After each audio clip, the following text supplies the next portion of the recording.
What's up, guys? It's Karting Kid. Sorry it's been a while. Been working on a lot of crap, but I got something special, something a little different from what we usually do. So I am going to rebuild this 5.2. Basically the plan is I'm going to take this one, which I bought for about $300, $350. Once I get it rebuilt, not all the way, I'm going to do seals, some bearings, piston rings, obviously clean everything up and paint it. I'm going to throw it in here, take the motor that is currently in my Dodge out, and rebuild it very slowly over time, doing it really properly that time, because I'm a little sick of driving around with a misfire. I believe this engine had around 188,000 miles on it. It looks alright, it turns over. I was told from the guy I bought it from, the guy that he bought it from said it ran, which, you know, never too reliable. So the first step I'm going to do is take all of the electronics off, except for the distributor. Probably the fan clutch and some of the other minor components like the alternator bracket.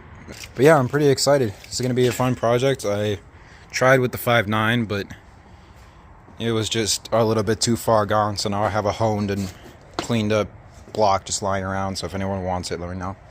I think that's part of the problem. Luckily, we have another one.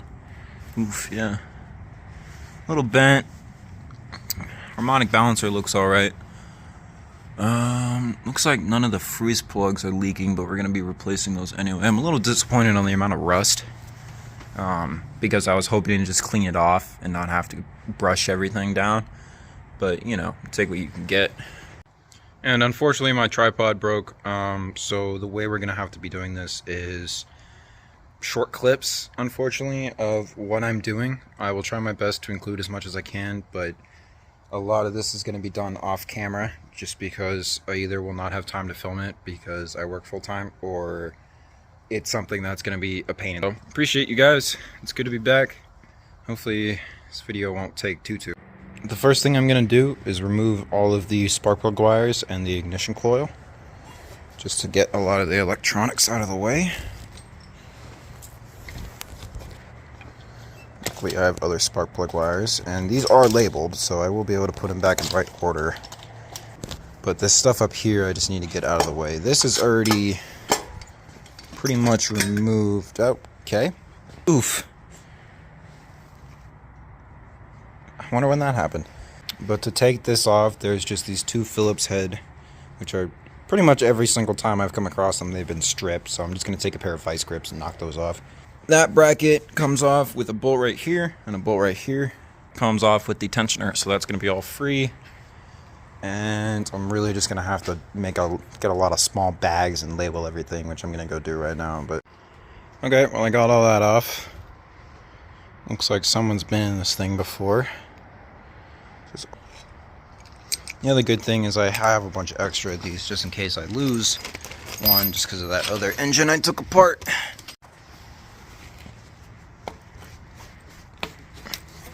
Okay, next step. Oh, there's another bolt.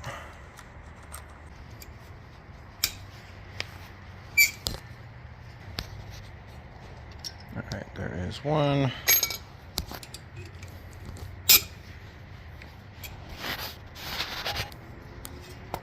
Damn, that one.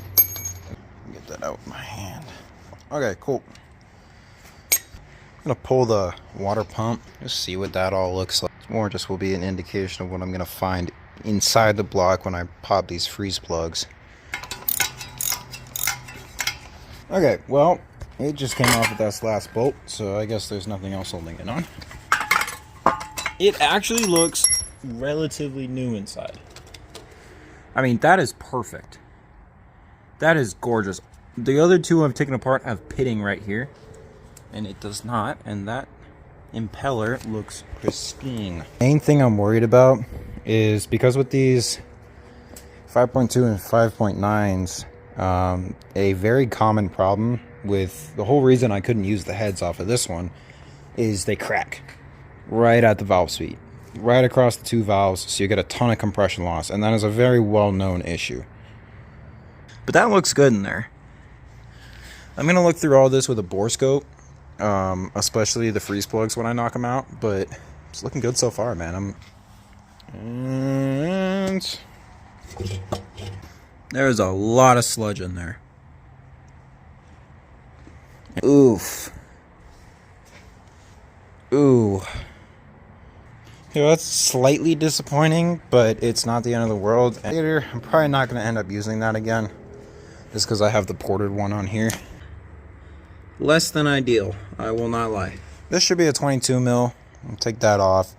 There's a 13 or a 14 in there holding the distributor on. Pop that off. And then I'm going to pull the headers, which is going to be interesting because these are, especially in the condition this one's in, pretty notorious for straight up just snapping. Good news, after a lot of shenanigans, I managed to get the header off. And I tried to put a 1/2 inch socket on here and it does not fit, so therefore it is a 7/16. However, I am cold. And don't make fun of me because I've lived in Arizona for a long time. It's probably only like 60 degrees, more likely 70, but I have a fire pit and I'm going to use it. So, there we go. So I've gotten most of the valve cover bolts off. Just gonna clean most of this. Still gotta take the distributor and the oil pressure sensor off, which I'm continually forgetting about, but it's alright. That is not bad. Everything appears to be intact, no massive issues. Go through, loosen all these up just to finger tight. That one's a little tight. There we go. About the same, bit of varnish, nothing destructive. We have it pretty stripped down, got it down to the rockers. As far as I know, these are either 12 or 13 millimeters. I'm going to send it with a 1/2 inch, hopefully nothing happens. I have all of the rockers, push rods, and rocker retainers in there. And everything is looking good so far. Got it down to the point where we can pull the heads real quick and see if my hypothesis has been correct.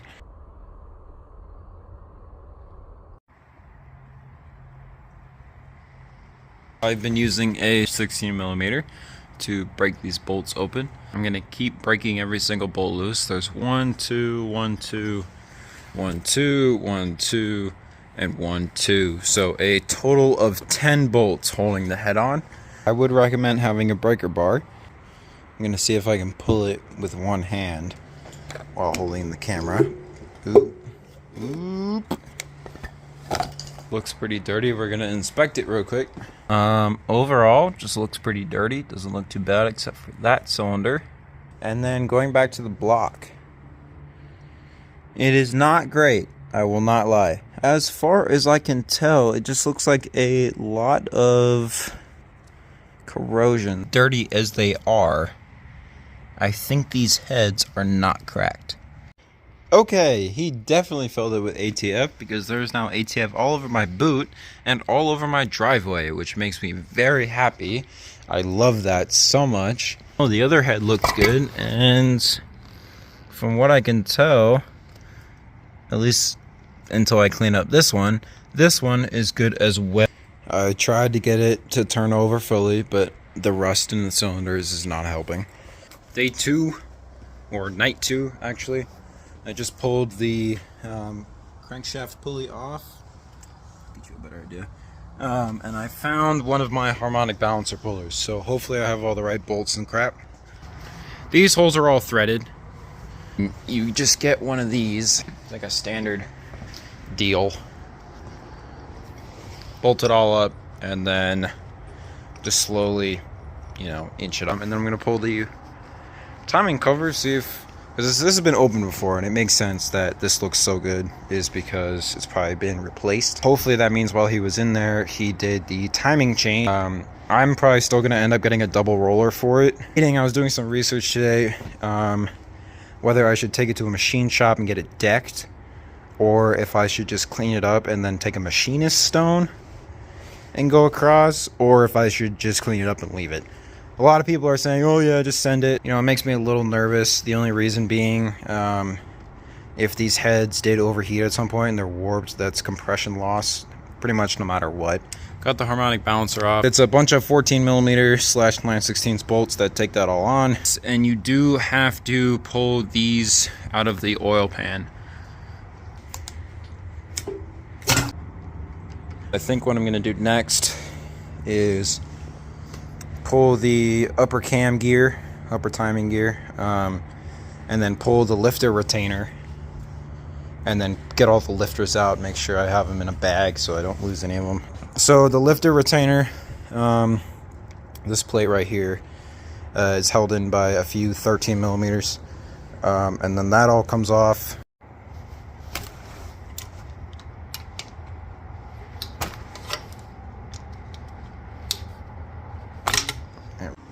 Alright, moment of truth. What does the cam look like?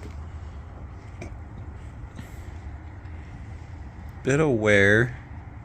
Nothing extreme. Yep, that's the roller. I don't see any massive damage. So, I mean, until we pull it out, we won't really know. Probably not going to be able to do that one-handed. Let's... Oh, okay. So once you get the timing gears off and timing chain, there is this retaining plate that you have to take off, and then you can straight up just pull the cam out. I have the retainer out, and as of right now, the lifters are stopping it from going completely out. So I'm going to grab another bag and bag those up. So at this point, I'm just pulling it out very carefully. With a little bit of finagling. There you go. I have all the bolts out. Just going to pop this open real quick. It's good. The oil pump screen is pretty much free of debris, which is awesome. Alright, I got the dipstick out, or the dipstick tube out, but a part of it broke off in there, so that's going to be a fun process to get out. So I have the oil pump off. I'm going to start pulling the main crank bearings and retainers. They are pretty torqued down, so I went at it with a breaker bar, and that seemed to work. Got all the main crank bearing retainers and the lower bearings removed. Everything looks good still, no major damage. Slowly taking everything apart. I'm down to the last 2 pistons. So far, the bearings are all looking good. I'm going to take all this out, pull the crank, wrap that all up in some saran wrap, wrap the cam in some saran wrap, just keep it all safe. And then we should be able to pull the pistons. I think I'm going to pull the crank right now. Hopefully that's not going to cause too many issues, but I'm just going to put it over there very carefully. And then we'll be able to pull the pistons, which is probably one of the main things about this build that I'm worried about. So we will see. Bearings still look good, which I'm happy about. Day 3. Knocking the pistons out, putting some Freol in there first, and then just taking a wooden block and a sledgehammer and hammering them out. They're going to be kind of a pain in the butt, but as long as you're using wood and you're not hitting any metal-to-metal contact, you're not really going to have any issues. So I got everything out. It wasn't too much of a big deal. Oh, what I'm going to start doing is knocking these freeze plugs out and taking off the crank position sensor. For the freeze plugs, they are a little iffy because you really want to avoid accidentally knocking them into the block. So what I've always done is taken a bolt or something and then hammered it on one side. It'll kind of flip around, and then you can just pull it out with some pliers. Got all the freeze plugs out. Went relatively easy. Just gonna do a few before and after shots of what the cooling system looks like. A lot of rust. Got it mostly wiped down, but it was a night and day difference. I am extremely excited. Super clean in there. And in terms of people who are worrying that there's going to be water in the oil channels, I'm going to blow all that out with compressed air and some parts cleaner. And I have the block out in the driveway, still drying it out, but I took a little razor gasket scraper, the little ones you can get at O'Reilly's and stuff, and I'm just going to clean up as much of the old gasket material as I can. I honestly think I'm going to end today's video here. I do want to do probably part 1, part 2, part 3, and part 4. And part 1 was mostly disassembly. So the only thing I really have to disassemble at this point is the heads. But I'm going to do that as a whole separate video. So for now, I'm going to show you guys the progress I made. So cleaned up these with a wire brush. You know, I'm gonna probably deck them with a machinist block. You know, it's not the best strategy, but it'll still be better than what it is. Everything's cleaning up pretty good, and I'm very happy with this build, especially the fact that so much rust came out with no problem. Like, that's what I'm happy about, is because when I flushed the motor on my truck, which has about 280K on it, actual chunks of rust came out. And not just like sludge like was in this one, like actual chunks. And no matter how many times I have flushed it, flushed the radiator, flushed the heater core, flushed everything, you know, ran regular water in it for like an hour, you know, got everything hot, drained everything, did that again like 3 times in a row. No matter what, this cooling system gets crazy rusty.